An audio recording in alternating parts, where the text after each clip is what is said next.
Hey, this is Terry Bean giving you the review on the all-new 2014 Jeep Cherokee.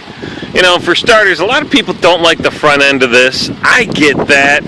I didn't like it the first couple of times I saw it either, but you know, as you look at it and see how it fits with the whole angle of it, it starts to grow on you. I think it's gotten cooler over time. I think this side view, the profile as it were, is slick. Love the back end of it.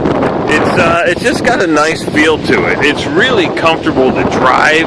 It handles well. It's got some pretty cool stuff inside that we're going to talk about, but I want to stand here in the rain and show you what's good on the exterior first. Pretty good space back there. You can put your dog in, you can put your groceries in, you can put your luggage in, you can put a dead body in. Really, it's Halloween, so we got to talk about dead bodies. That's what we do on Halloween. Alright, this is the other side of the profile, in case you didn't realize it would have two sides. It's got a nice little luggage rack up top. This is the front end of it again, so we've officially walked around the outside. It's wet, it's good, and you know, I think it looks pretty cool in white. Sorry, I got way too close to the car, almost as if I forgot I was carrying a camera while talking. I was looking for this sticker. You can see this one's at $30,990. This one's pretty loaded up. It is the 4x4, and I believe it's got this has got the 2.4 liter engine in it with the 9-speed automatic transmission. You heard me right, folks. I said 9-speed automatic transmission. We're inside. It's quiet. The 2.4 engine goes up to almost 31 miles per gallon. I'm not sure if that's true with the 4x4 or the available 4x2. I'd have to look into that. But you can see it's got some nice room back there. This one's got leather, so it's pretty fully loaded. The only thing I don't think this one has is the cool little moonroof, which is big and takes up most of the roof. Love this. This is in the front passenger seat.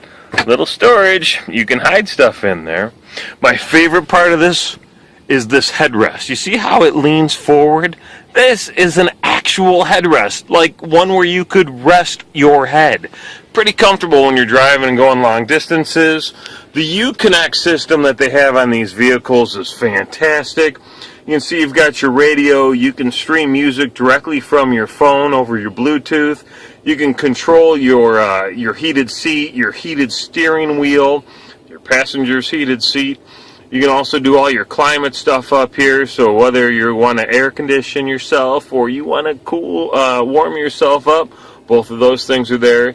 You can control your phone. Obviously, the phone's not paired yet. And then it's got a handful of apps that you need to register. But this is pretty cool, this Uconnect system. They've done a great job putting this in. There's space down here. You've got a USB port so you can charge your phone. You've also got a mini card that you can plug in if you want to post some photos in. And, you know, your old school, just 12 volts, so depending on how you want to charge it. Your select track allows you to determine what that 4x4 in this is going to be. And then this whole thing right here is very clean, intuitive, easy to use, easy to see. Easier to see when the actual what's the word I'm looking for? When you zoom in on it, that's the word.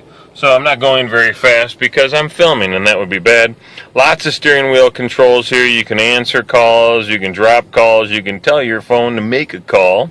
Got your cruise control, then the volume and the ability to change stations are on the other side. So all very nice. Another nice function here is, boom, I can see what's going on behind me as soon as I put this in reverse. Also where the GPS is. All in all, I really like this car. I'm at Ray Latham Motor Village. They let me take this out for a little test spin. It's comfortable. It's easy to drive. Honestly, I was surprised when I saw this one was the 4-cylinder because it's got a lot of giddy up in it. It's close to 180 horsepower, but with that 9-speed transmission, it feels really smooth. They also have one that's got a 3.2 liter engine in it that gets a little closer to 300 horsepower. I think it's 286. So if you like that kind of stuff, it might be good. I didn't take it off-roading, but you know, how often do you really go off-roading? It might be fun if you do, and I think it could handle it nicely. After all, this is a legendary Jeep. So, All in all, I give this a thumbs up. If my wife wasn't set on the idea of we need one row for each butt we have in the house, needing a three-row vehicle, I would definitely put her toward this. It's nice. It's not too compact, but it's not too big. Love it. Hey, hope you have a great day. Thanks for paying attention. Thanks for listening. And come see my friends at Ray Latham Motor Village on Mack in Detroit, or Grosse Pointe, depending on which side of the road you're on. Be good. The Jeep Cherokee is all new for 2014. Real World Test Drive flew out to LA for a first look at the capable but cool SUV. The front end is distinctive. While it maintains Jeep's trademark 7-slot grille, albeit at an angle, perhaps the most distinctive feature of the nose is the LED slit on either side.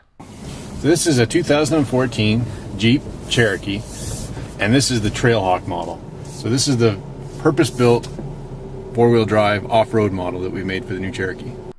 Jim Morrison is the director of product marketing for Jeep.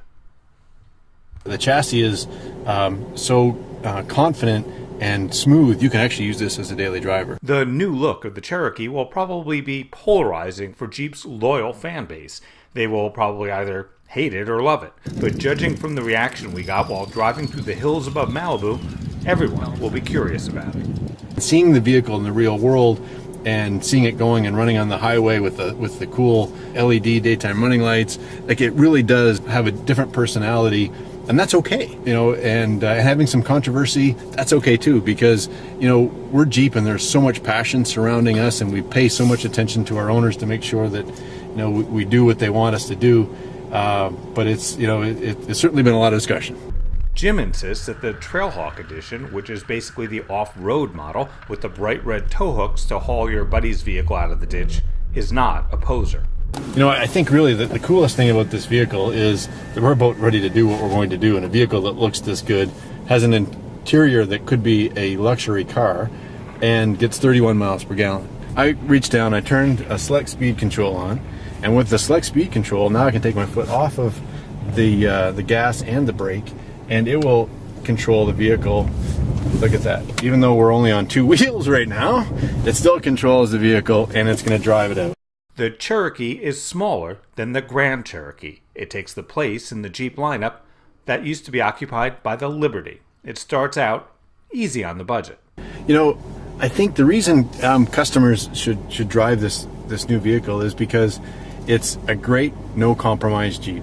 And, you know, you can get great fuel economy.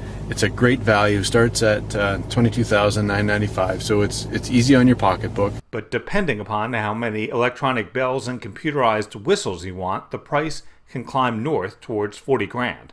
The Cherokee we tested had heated leather seats, a built-in Wi-Fi hotspot, telematics that will allow you to make an emergency 911 call even if you don't have your cell phone with you or it's not charged. The system, however, does not provide automatic crash notification. One person told us it was for liability reasons. Okay. The GPS of the Cherokee Trailhawk does not have an off-road or breadcrumbs feature. That exists on the Wrangler GPS so that you can leave electronic breadcrumbs so you can find your way back out of the wilderness before your off-road party turns into the Donner Party.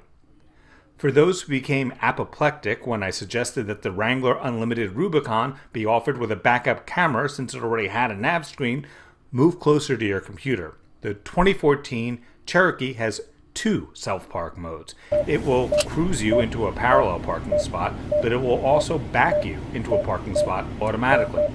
We found it a bit unnerving at first, since the instructions were between the tachometer and speedometer, and since the steering wheel was spinning by itself, it was a little hard to see.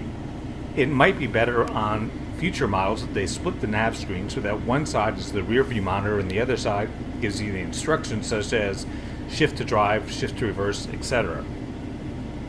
One journalist on the trip said he thought most buyers would only use the automatic parking system as many times as they had friends to show it to. Maybe. In my opinion, anything that gets us closer to automated driving lanes sounds good. If that makes you nervous, do you really think the pilot was flying the plane on your last flight? The 2014 Jeep Cherokee Trailhawk Edition started at $29,495. Because this is a first look at the 2014 Jeep Cherokee, we don't have official EPA mileage numbers or a 0 to 60 time. Acceleration with the 9-speed automatic transmission seemed a little flat on level roads, but was a champ on inclines. Options on our test vehicle included black leather interior, technology, comfort, and convenience, which includes push-button start and keyless entry, and a host of other options, brought the grand total to $38,165. In the hills above Malibu, California, I'm Grant Winter reporting for Real World Test Drive.